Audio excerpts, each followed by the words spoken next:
১৬০০ এর দশকের দিকে ডাচ ইস্ট ইন্ডিয়া কোম্পানি বিশ্বজুড়ে সোনা, চীনামাটির বাসন, মশলা এবং সিল্কের ব্যবসা করার জন্য শত শত জাহাজ তারা নিয়োগ দেয়।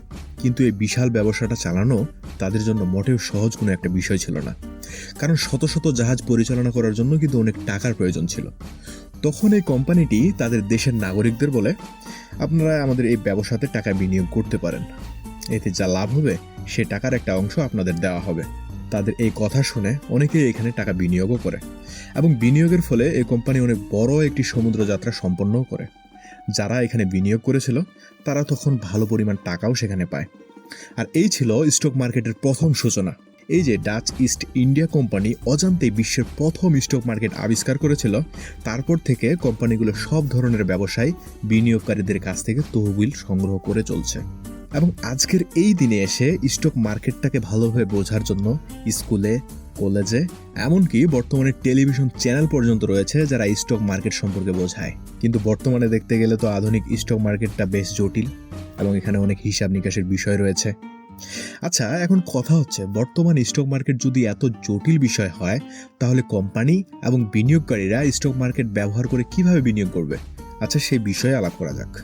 মনে করুন একটি নতুন কফি কোম্পানি যা বাজারে লঞ্চ করার সিদ্ধান্ত নিল। একটা কোম্পানি শুরু করার পর তো অনেক খরচ আছে, সেই সব খরচ তো কফি কোম্পানি একা করবে না। সেই কফি কোম্পানি খরচ করতে পারলেও সেটা কিন্তু বেশ হিসাব নিকাশ করে তারা আর পরিশেষে করা হয়ে ওঠে না। সেই জন্য প্রথমত সেই কফি কোম্পানি বড় বিনিয়োগকারীদের কাছে নিজের বিজ্ঞাপন দেবে। যদি তারা মনে করে যে এই কোম্পানিটি ভালো, তবে তারা বিনিয়োগের জন্য রাজি হবে এবং তারপর কোম্পানিটির ইনিশিয়াল পাবলিক অফারিং সিস্টেম বা আইপিও স্পন্সর করে। আইপিও যদি আপনাকে সহজ ভাষায় বোঝায়, তাহলে একটি কোম্পানিকে অফিসিয়াল পাবলিক মার্কেটে চালু করে, যেখানে যে কোনো কোম্পানি বা ব্যক্তি যারা বিশ্বাস করে যে ব্যবসাটি লাভজনক হতে পারে, তারা এই কফি কোম্পানির স্টক কিনতে পারবে। স্টক কেনা মানে যারা এই কফি কোম্পানিতে বিনিয়োগ করলো তারা সে ব্যবসায়ের একটা অংশের মালিক হয়ে গেল। আর এই বিনিয়োগের টাকা দিয়ে কফি কোম্পানিটি তারা তাদের ব্যবসাকে বাড়াতে থাকলো কিংবা তারা তাদের ব্যবসাকে উন্নতি করতে থাকলো। এবং কোম্পানি যত ভালো করবে তত সে কোম্পানির শেয়ারের দাম বাড়তে থাকবে। একটি কোম্পানির স্টকগুলোর মূল্য বৃদ্ধি হওয়ার কারণ হলো, যখন দেখা যাবে যে কোম্পানির ভ্যালু ইনক্রিজ হচ্ছে, সেই সময় মার্কেটে স্টকগুলোর মূল্য বৃদ্ধি করা হয়, কারণ বিনিয়োগকারীরা সেই সময়টাতে সেই কোম্পানির জন্য অনেক আগ্রহ পোষণ করে। এর মানে হচ্ছে একটি কোম্পানি প্রাথমিকভাবে ধারণা করে যে আমাদের ব্যবসা ঠিকঠাকভাবে করার জন্য এতগুলো ইনভেস্টমেন্টের প্রয়োজন।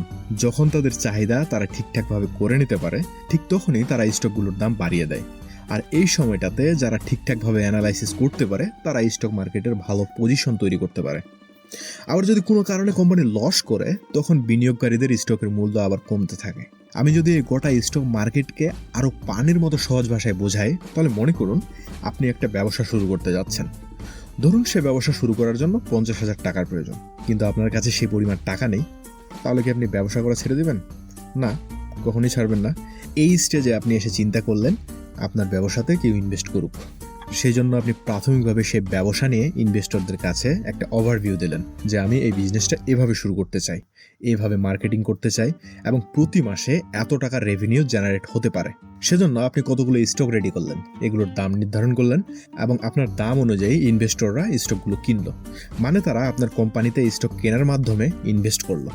যদি আপনার কোম্পানি ব্যবসাতে লাভ করে, তাহলে ইনভেস্টররা লাভ করবে, আর যদি আপনার ব্যবসা লস হয়, তাহলে ইনভেস্টররাও সেখানে লস করবে। এজন্য আপনি স্টক মার্কেটে দেখবেন, যখন একটি কোম্পানি লস করার পথে থাকে, তখন কিন্তু অনেক ইনভেস্টর তাদের স্টকগুলো সেল করতে থাকে। যখন একটি ব্যবসা লস করে, তখন কিন্তু সেই কোম্পানির স্টকের মূল্য কমতে থাকবে। সেজন্য সেই কোম্পানিটি পুনরায় আবার ওভারকাম করার জন্য তারা তাদের ব্যবসার বিভিন্ন সরঞ্জামগুলো পরিবর্তন করার চিন্তা করে। যেমন তারা কেন ব্যবসাতে লস করছে সেটা অ্যানালাইসিস করে, তারা তাদের প্রোডাক্টের মান উন্নয়ন করে, শিফটিং কস্ট এবং বিভিন্ন জিনিসগুলোর দিকে তারা লক্ষ্য রাখে। তবে এখানে আমাদের দেশের মানুষের সবচেয়ে বড় অজানাটি হলো, অনেকে বিশ্বাস করে শেয়ার বাজার শুধুমাত্র ধনী কিংবা ক্ষমতাবান মানুষদের জন্য। কিন্তু না, এই কথাটা আসলে মোটেও সত্য না। যখন থেকে শেয়ার বাজার অনলাইনে এসেছে, কারণ শেয়ার বাজারের সব কাজগুলো অনলাইনে করা হয়, তখন থেকেই কিন্তু সব পেশার এবং সব ধরনের মানুষরা স্টক কিনতে পারে। অনেকে বলে স্টক মার্কেটটা বোঝা অনেক কঠিন, কিন্তু এখানে আসল কথা হচ্ছে স্টক মার্কেটটা বোঝা কঠিন না। আপনি যে ব্যবসাতে ইনভেস্ট করতে যাচ্ছেন সেটা সম্পর্কে জানা আপনার পক্ষে খুবই জরুরি। এখন সর্বোপরি কথা হচ্ছে, আপনি যে পর্যায়ের মানুষ হন না কেন, আপনি যদি বিজনেসে আসতে চান, তাহলে অবশ্যই আপনার প্রাথমিক কাজ হবে আপনি যে রিলেটেড বিজনেসগুলো করতে চান সেই রিলেটেড বিজনেসগুলোতে ইনভেস্ট করুন। এতে করে আপনি যে ব্যবসা শুরু করতে চান সেই সম্পর্কে আপনার ব্যাপক আইডিয়া আসবে। আমাদের এই চ্যানেলের মূল টার্গেট হলো ইনভেস্ট এডুকেট, মানে বিভিন্ন বিষয়ের উপর আপনাকে এডুকেট করা। তাই চ্যানেলটি সাবস্ক্রাইব করতে একদমই ভুলবেন না। দেখা হচ্ছে পরের ভিডিওতে। ধন্যবাদ।